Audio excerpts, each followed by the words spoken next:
welcome back to Up the Cherries in all departments, and thank you for joining us for this third part of this special series here on the channel. In this part, we will be discussing with Harry Redknapp how he attracted the world's top talent, how he integrated those players that were in the academy into the side, and lots more. We'll also be discussing how we could have seen in an AFC Bournemouth shirt one of the top players in the Premier League at the time, a certain Ian Wright. So, without further ado, let's bring on and bring back Harry Redknapp. The last subject I wanted to discuss, and during the show, I wanted to find out a bit more about how you manage some of the top prospects in world football. So, one person I wanted to start off with was a man that's doing a remarkable job at Middlesbrough and who was an outstanding player, of course, Michael Carrick. You gave Michael his first chance in football, but he didn't find it easy initially. What do you remember of his early years at West Ham, and what prompted you to give him his debut in the first team? Well, Michael was a young schoolboy. He used to come to us probably from the age of 12. Geordie boy from Newcastle. Wasn't wanted in the academy at Newcastle or whatever. And we brought him down. He used to come down in the school holidays and train. Fantastic boy. Absolute top class. Wonderful family. And he would come down and train, and suddenly he went from being 5'2" to 6'3". He shot up like unbelievable. Then he had problems with his knees because of his growth spurt. Wasn't very quick at getting around the pitch, and you looked at him, but then he suddenly developed. I loaned him out to Swindon. You know, he came through the youth team, and we loved him. We knew we had a play on our hands. And I loaned him out to Swindon, and that was it. He went to Swindon. He just was fantastic there. And I remember getting a phone call from an old mate of mine, Johnny Frankham, the jockey, who said, "I've just been to watch Swindon play, Harry." He said, "I've seen the best passer of all." He said, since Glen Johnson played here. He said, "What a footballer." And he was right. I brought him back to West Ham and put him in the team. And clever, just a great footballer. Controlled the match. Great passing ability. And a top-class boy. Top-class fella. Absolute. You know, I'd love to see him do well, which he is doing at Middlesbrough. And I'd love to see, hopefully, he can get them promoted in the near future. I love their chairman, Steve Gibson. He looks a great guy. So, yeah, I'd like to see him bring some success to Middlesbrough for sure. But Michael's, yeah, he's got a big future, I think, in management. And he's got Jonathan Woodgate with him, which I love to see. Woody did well at Bournemouth, was unlucky to get beat at Brentford that day. Should have beat Brentford, went 1-up, 2-0 up on aggregate. We make a mistake, give a goal away, give a penalty away, get a man sent off. It was a disastrous, unlucky. Then we missed chances late on to get the goal back. Danjuma goes through. Woody done a good job here. So It's good to see him back in at Middlesbrough working with Michael. Hopefully there'll be a great success to pair of them because they're both fantastic lads. Yeah, hopefully Middlesbrough will be promoted. It looks like it's probably going to be through the playoffs now, but fingers crossed for Michael. But of course, he wasn't the only top talent that you brought through at West Ham. You gave debuts to Joe Cole, Rio Ferdinand, and of course Frank as well. Did you see them all becoming fantastic players at that time? Yeah, the whole group: Jermaine Defoe, Glen Johnson. Yeah. It was all kids really that were in that youth sort of coming. Glenn was the last of that group, the younger one. But we had kids with real. It was amazing to, I'd go and watch the youth team play every Saturday. Never missed a game. I'd go and watch every week we played at home. I would watch the youth team play before I went to Upton Park for the first team game. And that's missing in the game now. Managers and coaches don't do that anymore. They don't take enough interest in the kids. And one of the biggest problems why teams are not producing, the kids train at one place and the first team are elsewhere. When I grew up and when I managed and when I played at West Ham, we all trained at the same training ground. So every day the kids were around the first team. They'd have lunch with the first team. The And if you had a couple of injuries, you'd say, or needed a couple of players to do some work that you were doing, you'd send it, shout across. I used to shout to Tony Carter, Tony, send me over 2 players. What do you need, Harry? A centre half and a wide player. Okay, and 2 of the kids would come over and train with the first team. It don't happen. The kids don't see the first team anymore. They're one place. The first team are somewhere else. That has been the biggest problem, in my opinion. You can build fancy academies. Where are the kids coming through? How many clubs producing players? Where are all these great? We have great youth players, great kids, but when it comes to looking at the top teams, you can count them on one hand. Those who get the opportunity to actually play. We don't. We keep bringing in foreign players all the time. We don't produce kids here, and that is one of the reasons, in my opinion. And managers don't take interest in watching the kids play. They don't take an interest. They're only interested in the first team because they know it's short term. They're not looking to build a future for the club and build players and bring kids out the youth team to become top players. It's all about today. And so they think the kids, oh, I won't be here in 5 years' time. And little Johnny, who's 13 now, comes into the first team. So they just go with, it's all about the first team. And that's been the problem. That's a big problem. Do you think that is why you were so successful at West Ham, because you was there for such a long period of time and was able to see those young players coming through and integrate them into the team? Yeah, that was the first thing I done when I went back there, was to make sure that we started producing players again. I'm Yeah. probably told I grew up in a youth team that won a youth cup or whatever, but Ron Greenwood, the manager, he was every game watching the kids. Every game he'd be watching the youth team. He came to the youth team, watched the youth team play in a quarter final of an FA Youth Cup on a Saturday, and didn't go with the first team. Now, that is incredible. I know today people would go, and he was a coach way above anybody today. He was a genius of a football coach. His knowledge of the game was second to none. But he knew that the kids, he loved producing players coming out that youth team. And that was my philosophy. I went to West Ham. The first thing I did, I said, we've got to start producing kids here. We've got to get kids coming through the team who believe and love their club and want to come here and play. And that's all we did. We concentrated on doing that. But the manager's got to have an interest in it. They should. Listen. I could go right into it. I go and watch Bournemouth youth team play. I don't very rarely see any of the coaching staff watching the kids play. To be truthful here. And of course, you managed one of the biggest talents in world football, and he was in the Southampton youth setup when you was manager there, and was a big part of that Spurs side. Of course, I'm talking about Gareth Bale. What was your involvement with him at Saints, and what made Gareth different? Well, I didn't have a great involvement with him. He was a young kid just coming into the youth team there, so it was really only when I went to Tottenham that. So obviously I knew all about him. I saw him coming through, but he was like he'd have been a kid that was just about joining the club at Southampton. But no, at Tottenham I went there and he was. I mean, he had everything, didn't he? The size of him, the pace, the ability to run and shoot and dribble and head it. He was a complete all-round player. And for me, went on to he was probably the third best player in the world at one time, behind Messi and Ronaldo. Ronaldo and Messi, whatever order you want to put them two in. So yeah, he was a great player. Of course, you also signed some fantastic young players throughout your time in management. Apart from those that we've already mentioned, who would you say were the best? Well, difficult to say. That little group at West Ham were amazing, and then we had kids coming through at Tottenham. I loaned them out to get them experience. Harry Kane, Ryan Mason was in that group. Andros Townsend, they were all part of it. I loaned them all out to get them out playing football. Really, I'm a big believer in the loan system. Get them out playing loan football. It's far under 21 football. It's a waste of time, really. They play at training grounds. They don't play at stadiums anymore.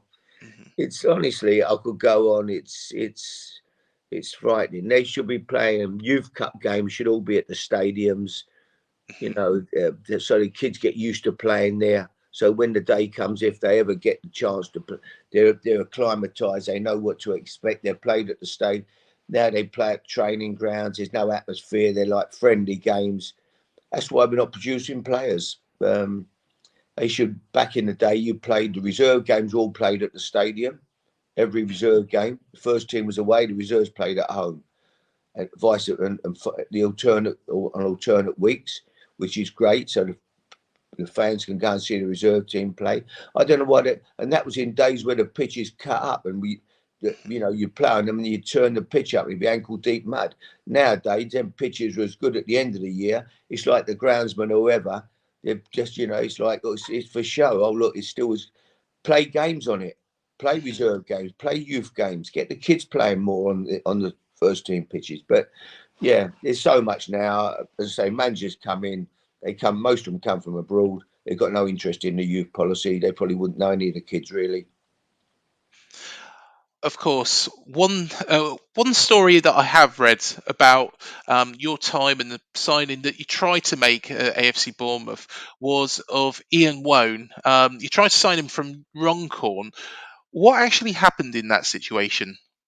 Well, I was signing Ian. I went down to watch. I went to watch him play on a Tuesday night at Runcorn. It must have been the coldest night of the year. And the drove there with Stuart Morgan, and we got there. And when we're going into an old pub round the corner and having a pint. Not, I've never drunk a pint. I meant to say a pie. I've never drunk a big glass of beer in my whole life, so it certainly wasn't a pint. It was a pie, and hot pie, and a cup of coffee or whatever. Then we wandered round to the stadium. It was bitter cold. Pitch was frozen. Looked like the game would be off. And Ian Wone played and loved him. Great left foot. Mhm. Agreed to sign him. He was travelling down 2 days later with his dad to sign, and his dad had to work that day and couldn't get off work, so he rang us up and said, "I can't make it." And came up on teletext. Ian won't travel. He's travelling to Bournemouth tomorrow to sign, and Brian Clough was in his office at night with his staff, and he saw it come up on the teletext as used to in them days. All the news would come up on the teletext on the TV. And he said, "Who's this fellow Wone going to Bournemouth? They've got a great record with non-league players." And one of his staff, Ronnie Fenton, said, "Well, I know the manager at Runcorn. I'll ring him." He rang the manager and he said, "Yeah, he's too good for Bournemouth." He said, "He's fantastic." He said he could be playing at the top level, which we weren't certainly at the top level at that time. And Cloughie took a gamble on him, bought him blind, never seen him, took the chance. And then his dad rang me, said, "I'm sorry, Mr. Redknapp, Notts Forest have come in and we've decided to go there." So I was choked. I knew I'd lost a good player. And one player that you actually discovered before anybody else was somebody who is a good friend of yours now, a certain Ian Wright. How close were we to seeing Ian Wright in an AFC Bournemouth shirt? Well, Cole Richards, who I'd signed from Enfield, Cole was a great lad, good player, did a wonderful job for me in the end. But he came in, had a very disastrous pre-season, Mhm. and I thought I've wasted £10,000 on him from Enfield. And he asked if his mate could have a trial. And I said, "Is he as good as you, Cole?" And that was because Cole was really playing very bad in that pre-season, his first 3 or 4 games here. And he said, "No, he's not as good as me. He's a striker, but he's not as good as me." So I said, "In that case, we won't bother." So I didn't give him a trial, but he ended up the week after that, he ended up playing for Crystal Palace. So uh, certainly, right, he turned out to be an amazing player. But you can't win them all, Craig. You win some, you lose some. No, that's fair enough. Is there any players that you do regret signing throughout the years? Signing, Yeah. oh, loads, of course. Yeah, listen, everybody signs good players, bad players. You Mhm. know, I don't care who you are, they don't all come off. It's a gamble, really, and it's more of a gamble now when you're signing foreign players than what it is when you were signing players from here. You knew about them, you knew their background. You could ring a previous manager up, they'd tell you all about them. It was easy to find out. You knew all the players at the club. You'd know somebody at the club who you could ring. Now you're going in blind, really. You're taking foreign players. You don't know how they're going to settle in, really. Um, so it's a big gamble now, more of a gamble. Of course, England do have some exciting talents coming through at the moment, and one of the talents which is really muted to be a real star is Jude Bellingham. Yeah, Of course, he is at Borussia Dortmund and has come on leaps and bounds. You probably remember him from your time as manager at Birmingham City. Yeah, I mean, yeah, all the talk was about him in them days. You know what a talent he was. Amazing. What a great talent. To be captain Borussia Dortmund at his age, it tells you everything, really. Yeah. I don't know where he'll go. I have heard he wants to go to Real Madrid, but we'll wait and see. What sort of considerations does his next club need to make to ensure that it doesn't disrupt his progress that he's making? Well, I just think he looks like he's a very level-headed boy. Got Yeah. a great family behind him. He ain't going to go off the rails. Too many of them now. I see them. I see lots of players. I don't want to name them, but they seem to lose that energy to play and run and work, and because suddenly they become very rich very quickly. I don't, their lifestyle changes too much. I don't see that happening with him. I think he's very grounded, got great families behind him, as I say, and great level-headed boy. I just think he's got a wonderful future. But I could see going to Real Madrid being a good move for him. Fantastic. What a club to play for, Real Madrid. Could you see him becoming the likes of Messi and Ronaldo? Or No, do you think? no, no, he hasn't got their ability. Not there, not there. They were. He's a midfield player, great footballer. Yeah. But he's not. No, Messi and Ronaldo were just, they're scoring goals, goals, doing amazing things, beating, Messi beating 4 or 5 players, and he's a different sort of player. He's a